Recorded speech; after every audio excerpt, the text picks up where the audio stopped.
बोलिए श्री सतगुरुदेव भगवान की जय। सच्चे दरबार की जय। आशुपिता भगवान की जय।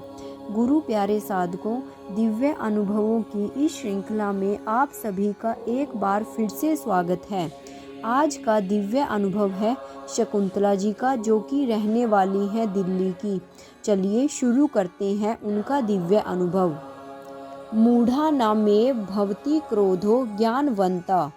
मूर्खों को ही क्रोध आता है, ज्ञानियों को नहीं।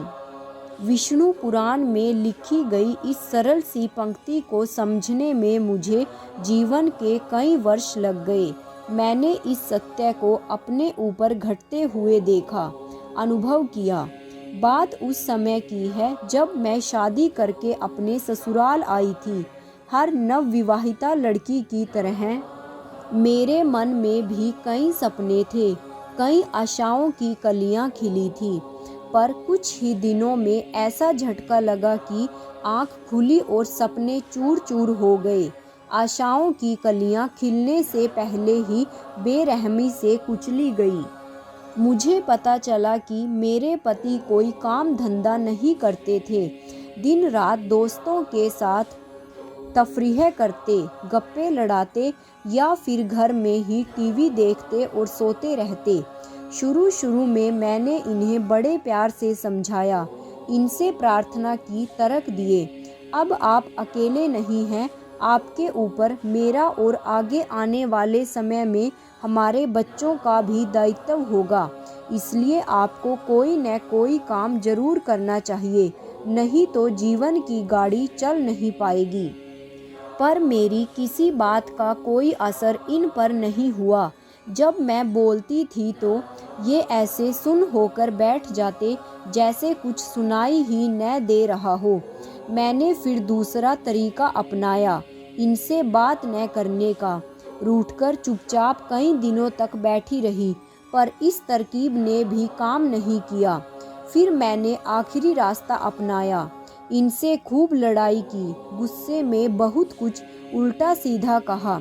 कुछ समय तक तो ये चुपचाप सुनते रहे, पर फिर इनके सब्र का बांध टूट गया और इन्होंने मुझे चांटा जड़ दिया। बस यह शुरुआत थी जब हम दोनों अपनी मर्यादाएं भूल गए। मेरी जुबान ने अपनी सीमा लांघी और इनके हाथों ने अपनी। और कहते हैं ना, यदि एक बार आप मर्यादा लांघ दो तो फिर दोबारा लांघना कोई बड़ी बात नहीं रह जाती। यही हमारे साथ भी हुआ। अब तो हर दूसरे दिन यही सिचुएशन क्रिएट होती। मैं चीखती चिल्लाती और ये मार पिटाई पर उतर आते। हालात बद से बदतर होने लगे। हारकर मैंने ही घर चलाने के लिए छोटे मोटे काम शुरू कर दिए। कभी केरोसिन बेचने का काम किया तो कभी घर पर आटे की चक्की लगाई। लोगों के कपड़े भी सिलने शुरू कर दिए। जैसे तैसे बड़ी मुश्किल से घर का खर्चा निकल पाता था। सारे दिन मैं लगी रहती थी, घर का काम भी करती थी और कोई छोटा मोटा व्यवसाय कर कमाती भी थी। पर ये सारा दिन बिस्तर तोड़ते रहते, इसलिए इन्हें देखते ही मुझे खिज मचती थी। ये टीवी सीरियल देखते हुए जब हंसते थे तो मेरे शरीर पर अंगारे लौटते थे। मैं हर वक्त चिड़चिड़ाहट और गुस्से से भरी रहने लगी, अंदर ही अंदर भूनती, कसमसाती, और जब धीरे धीरे लावा बढ़ जाता तो ज्वालामुखी फूट पड़ता। बस फिर तो न मेरा अपनी जुबान पर कंट्रोल रहता था, न रिश्ते की मर्यादाओं का भान। मैं पढ़ी लिखी होते हुए भी जाहिल गंवार लोगों की भाषा पर उतर आती थी, गाली गलौज तक करने लगती थी। एक समय ऐसा आया जब मेरा यह स्वभाव ही बन गया। हर वक्त माथे पर लकीरें, आंखें गुस्से से लाल, जुबान पर अपशब्द, चेहरे पर चिड़चिड़ाहट। जेठ जेठानी, देवर, अड़ोसी पड़ोसी, सभी से मैं गुस्से से ही बात करती। नौबत यहाँ तक आ गई कि लोग मुझे देखते ही रास्ता बदल लेते थे। कोई मुझसे बात करना तो दूर, मेरे सामने भी आना नहीं चाहता था। एक दिन मेरे पति के भाइयों ने अपनी पुश्तैनी ज़मीन बेच दी। इस ज़मीन में मेरे पति का हिस्सा भी था। जब मैंने अपने जेठ से हमारा हिस्सा मांगा तो उन्होंने मुझे 40,000 रुपये थमा दिए, पर मैं जानती थी कि ज़मीन जिस रकम में बिकी है उस हिसाब से हमारा हिस्सा करीब 50,000 रुपये का बैठता है। मैंने जब उनसे 10,000 रुपयों की मांग की तो वे बिफर गए, बोले जो बनता था वह दे दिया, बस अब एक पाई और नहीं मिलेगी। पर मैं भी कहाँ इतनी आसानी से चुप बैठने वालों में से थी। जुबान चलाना, तू तड़ाक करना तो बहुत अच्छे से आ गया था मुझे, सो वही अब मैं अपने जेठ जेठानी से करने लगी। देखते ही देखते बात काफ़ी बढ़ गई, इस हद तक कि मैं अपना आपा खो बैठी और मैंने अपनी जेठानी पर हाथ उठा दिया। उसके गले से चेन खींच ली और फिर उसके बाल नोचने लगी। मेरी ऐसी पशुता को देखकर बाकी सभी घरवाले भी अपनी इंसानियत भूल गए। उन्होंने मुझे धक्का देकर ज़मीन पर गिरा दिया और फिर मिलकर खूब मारने पीटने लगे। मेरे पति ने जब यह सब देखा तो बचाव के लिए तुरंत पुलिस को बुलाया। पुलिस ने आकर हमारी लड़ाई रुकवाई। अब तो मेरी हालत चोट खाई नागिन की तरह थी। मैं गुस्से से फुफकार रही थी, तिलमिला रही थी कि कैसे इन सब से बदला लूं। मैंने अपने पति से कहा, मुझे हर हाल में अपना पूरा हिस्सा चाहिए, यानी 10,000 रुपये और। मेरे पति ने मुझे शांत करने के लिए कहा, तू क्यों इतनी बेचैन हो रही हो, जितना मिल गया है उतना ठीक है, उसी में संतुष्टि करो। उनके इन शब्दों ने तो मेरे अंदर लगी क्रोध की आग को और भड़का दिया। मैंने इन पर चीखते हुए कहा, तुम्हें क्या फ़र्क पड़ता है, काम तो मुझे करना पड़ता है ना। पैसे पेड़ पर लगे नहीं मिलते, रोटी कपड़ा मकान मुफ्त में नहीं आता। जाओ जाकर उनसे कहो कि हमें वे सौदे के कागज़ दिखाएं, तब दूध का दूध और पानी का पानी होगा। मुझे अच्छी तरह पता है कि हमारे हिस्से में 10,000 रुपये और हैं। मैं उन्हें तो हजम नहीं करने दूंगी। मैं इतनी पागल नहीं हूँ। कितनी मूर्ख थी मैं, पागलपन की हद पार करके भी कह रही थी कि पागल नहीं हूँ मैं। खैर, मेरे पति ने हर बार की तरह मेरी यह बात भी नहीं मानी और साफ इनकार कर दिया। कहा, कागज़ देखने की कोई ज़रूरत नहीं है। मैंने कह दिया तो बस कह दिया, जितना मिल गया उतना ठीक है। बस अब तो मुझसे बर्दाश्त ही नहीं हुआ। मैंने सोचा, क्या ज़िंदगी है तेरी, कोई औकात नहीं, न घर में न समाज में। ऐसी ज़िंदगी से तो मौत भली। मौत मौत मौत, ये शब्द मेरे कानों में गूंजने लगे और मैं क्रोध के वेग में इस तरह पगला गई कि मैंने खुदकुशी करने का फैसला कर लिया। मैं झट रसोई में गई और अपने ऊपर केरोसिन छिड़क लिया। मैं खुद को आग लगाने ही वाली थी कि मेरे पति वहां पहुंच गए और उन्होंने बड़ी ही मुश्किल में मुझसे माचिस छीनी और मुझे रसोई से बाहर लेकर आए। जब जेठ जेठानी देवर को यह बात पता चली तो वे घबरा गए। उन्हें लगा कि यदि मैंने खुद को आग लगा ली तो उन सबको बाकी की उम्र जेल में काटनी पड़ जाएगी। यही सोचकर वे सब मेरे पास आए, प्रॉपर्टी के कागज दिखाए और 10,000 रुपये दे दिए। तब कहीं जाकर मेरा गुस्सा शांत हुआ और मुझे थोड़ा चैन मिला। पर यह चैन कुछ ज़्यादा दिन नहीं ठहरा, क्योंकि गुस्सा करना मेरी आदत बन चुका था।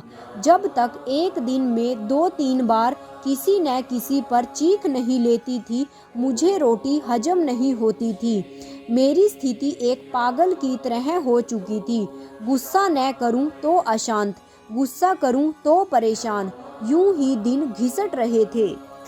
फिर एक दिन हमारे घर के ही नज़दीक 3 दिवसीय सत्संग कार्यक्रम आयोजित किया गया। यह कार्यक्रम दिव्य ज्योति जागृति संस्थान द्वारा रखा गया था। मुझे भी इस कार्यक्रम का निमंत्रण दिया गया।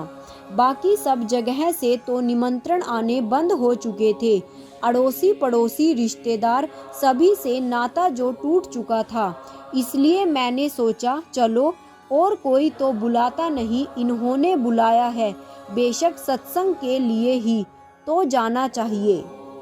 वहाँ पहले भजनों को सुना और फिर सत्संग विचारों को। वे विचार केवल शब्दों के जोड़ तोड़ नहीं थे, बल्कि औषधि थे, मेरे मन को लगे रोगों की औषधि। इस औषधि की पहली ही खुराक ने मुझ पर जबरदस्त असर दिखाया। उस दिन मैंने किसी से कोई लड़ाई नहीं की, न किसी पर गुस्सा ही आया। दूसरी खुराक लेने के लिए अगले दिन मैं सबसे पहले पंडाल में जाकर बैठ गई। पूरा कार्यक्रम बड़े ध्यान से सुना। तीसरे दिन भी यही प्रक्रिया हुई। सत्संग समाप्ति के बाद मैं गुरुदेव श्री आशुतोष महाराज जी की शिष्याओं के पास गई, जो वहाँ 3 दिनों से सत्संग कर रही थी। उन्होंने बड़े प्यार व आदर से मुझे अपने पास बिठाया। इस व्यवहार के लिए न जाने मैं कब से तरस रही थी। उनसे अपनापन पाकर मैं खुद को रोक नहीं पाई। मैंने रोते रोते अपनी सारी कहानी कह सुनाई। साफ साफ बताया कि कैसे एक शांत पढ़ी लिखी सभ्य लड़की से मैं जाहिल गुस्सैल पागल औरत बन गई हूँ। उन्होंने बड़े धैर्य से मेरी बात को सुना। सबसे हैरानी की बात की मेरी कहानी सुनकर उन्होंने कोई हैरानी प्रकट नहीं की। ऐसा दिखाया जैसे यह बहुत साधारण सी कहानी है। फिर मुझे समझाया, देखो यह बात सही है कि भाग्य और परिस्थितियों ने आपका साथ नहीं दिया, पर इसका मतलब यह भी नहीं कि हम हार मानकर बैठ जाएं या फिर गलत तरीकों को अपना लें। आपको हिम्मत से, धैर्य से, विवेक से, सहनशीलता से काम लेना होगा। अभी भी कुछ नहीं बिगड़ा है, सब ठीक हो जाएगा। मैंने तुरंत कहा, हाँ मुझे भी लगता है कि इस सत्संग की औषधि को नियमित लेने से मेरे सारे मनोरोग दूर हो जाएंगे। प्रचारक दीदी ने कहा, नहीं, आपको ऑपरेशन भी करवाना पड़ेगा। मैंने कहा, मैं कुछ समझी नहीं दीदी। प्रचारक दीदी बोली, केवल सत्संग रूपी औषधि लेने से आपके मन के रोग थोड़े समय के लिए दब जरूर जाएंगे, परंतु जड़ से नहीं उखड़ेंगे। यदि आप इन्हें जड़ से खत्म करना चाहती हैं तो आपको ऑपरेशन कराना होगा, यानी ब्रह्म ज्ञान की दीक्षा लेनी होगी। मैंने कहा, दीदी फिर तो आप मेरा यह ऑपरेशन तुरंत कर दीजिए। मैं बहुत क्रिटिकल स्टेज गंभीर स्थिति में हूँ। गुरु महाराज जी की असीम कृपा से कुछ ही दिनों के बाद मुझे ऑपरेशन की यानी दीक्षा प्राप्ति की तारीख मिल गई। मैं सही समय पर निर्धारित स्थान पर पहुँची। ज्ञान दीक्षा के दौरान होने वाले अनुभव अद्वितीय थे। मुझे ऐसा लगा जैसे ज्ञान वर्षा ने मेरे मन की आग को शांत कर दिया, उस क्रोध की आग को जो कई वर्षों से मेरे भीतर लगी थी। ज्ञान की शीतल फुहारों में वह बुझकर शांत हो गई। मेरे मन को बहुत राहत मिली। जैसे जब हम बहुत तीखा खा लेते हैं तो शरीर, जीभ, गला, पेट जलने लगता है, वैसा ही अनुभव मुझे हर पल मन के स्तर पर होता था। ऐसा लगता था जैसे मन चित्त में जलन मची हो। कुछ भी करने से वह शांत नहीं होती थी, बल्कि भड़कती ही जाती थी। पर ब्रह्मज्ञान पाकर मन को ऐसी ठंडक महसूस हुई, ऐसी शांति जो मैं शब्दों में नहीं कह सकती। मुझे खुद लगा कि मैं बदल गई हूँ। एक झटके में मुझे पश्चाताप होने लगा अपने पहले के स्वभाव पर, कर्मों पर। डर भी लगा कि यदि मैं उस दिन केवल 10,000 रुपयों के लिए खुदकुशी कर लेती तो इस अमूल्य ब्रह्मज्ञान से हाथ धो बैठती। मैंने वही प्रण लिया कि अब मैं कभी किसी पर गुस्सा नहीं करूंगी, किसी से ऊंची आवाज़ में नहीं बोलूंगी। जब भी गुस्सा आने लगेगा तो सुमिरन से जुड़ जाऊंगी। मैं घर लौटी, मेरी मुखाकृति, हाव भाव, चाल सब कुछ बदला हुआ था। मेरे पति को हैरानी हुई और यह हैरानी तब सीमा लांघ गई जब मैंने उन्हें जी कहकर संबोधित किया। उनकी आंखें और मुंह खुला रह गया। मेरा मजाक उड़ाते हुए बोले, क्या हुआ, ठीक तो हो? कोई नशा वशा तो नहीं किया है ना?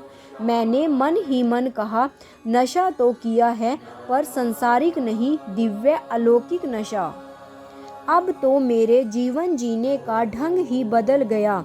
मैं सुबह 4 बजे उठती, साधना करती, फिर सारे घर का काम जल्दी से निपटाकर दोबारा साधना में बैठ जाती। इनको भी सही समय पर नाश्ता, लंच, डिनर देती। इनसे कोई तू तड़ाक नहीं, कोई बहस नहीं। इनकी हर बात का जवाब बड़ी तहजीब से, सलीके से देती। जब कई दिनों तक इन्होंने मेरा यही स्वभाव देखा तो मुझसे पूछ बैठे, मैं चमत्कारों को नहीं मानता था, पर तुम्हारे स्वभाव में ऐसा परिवर्तन किसी चमत्कार से कम नहीं है।